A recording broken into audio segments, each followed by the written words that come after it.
What is good with the YouTube? It is your boy Sean Rock to the representing mandatory thrive, because every day it is mandatory for us to thrive, and I am back again with another video.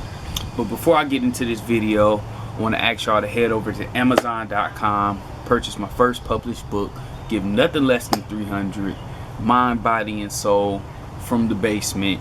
The book is a story of my life with lessons at the end that can be applicable to your life, to anybody's life, for personal development and a holistic perspective of mind, body, and soul. Domination. On today's video, I want to talk about various different topics that I see going on. I want to talk about the riots. I want to talk about the COVID-19. I want to talk about George Floyd, and just this whole landscape of different things that we are dealing with. You know, I think number one, the biggest thing that I get from all of this is that there's an urgency to reflect and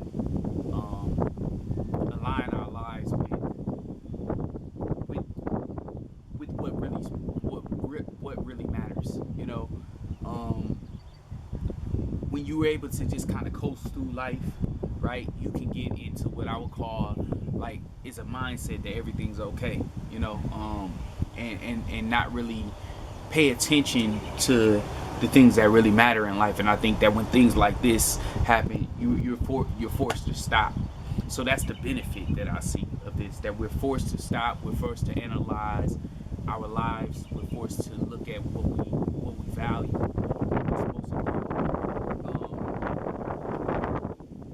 So I want to wind is blowing, so I hope it's not messing up what I'm saying, but I want to first talk about George Floyd. And honestly, man, as a black man, as an African American male, right, who's a descendant of slaves, right, a descendant of cotton pickers, a slave, a descendant of bond workers, right, a descendant of people who have been viewed in society as second-class citizens, at one point viewed as an animal, right, not even as a human.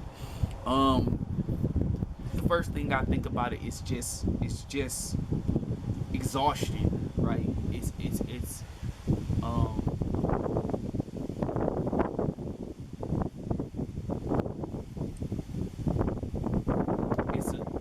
exhausting and it's discouraging, but it's the same story over and over again. Like, it almost feels like to expect anything different is almost,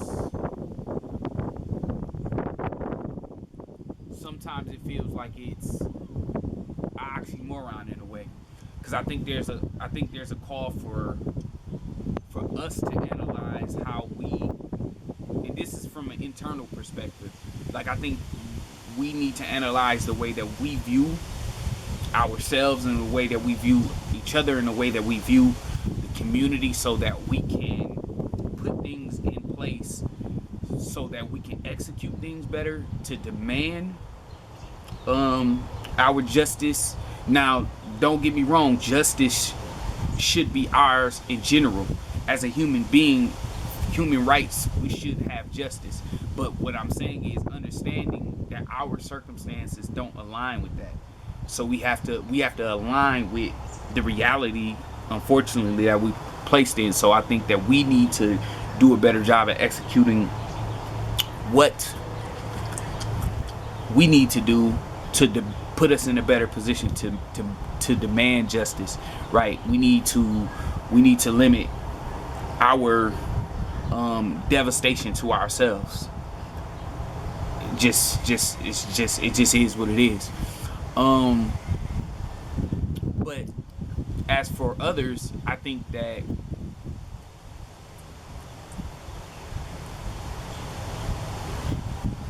justice needs to be served, right? People need to be honored.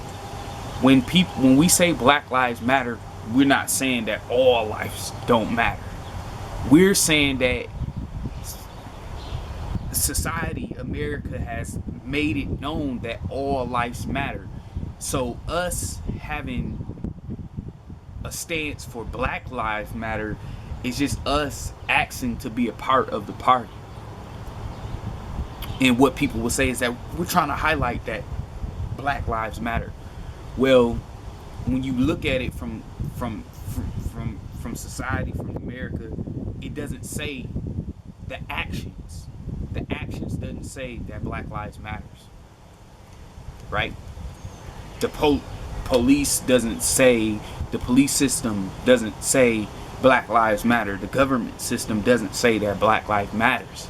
So when we stand and say Black Lives Matters, it's not like we're trying to say, hey, look at us, pay attention to us. We don't think white lives matter. We don't think Asian lives matter. We don't think Puerto Rican lives, all these different races and nationalities. That's not what we're saying. What we're saying is that can you understand that we want to be honored and valued, right? We want to be known. We want to be represented properly. That's all that we're saying. So show us that Black lives matter.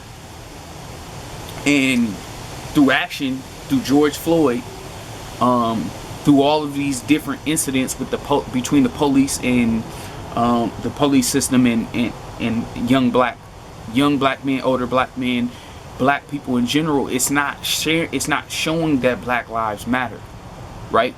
It's showing that people still view us as animals and not as human beings, right?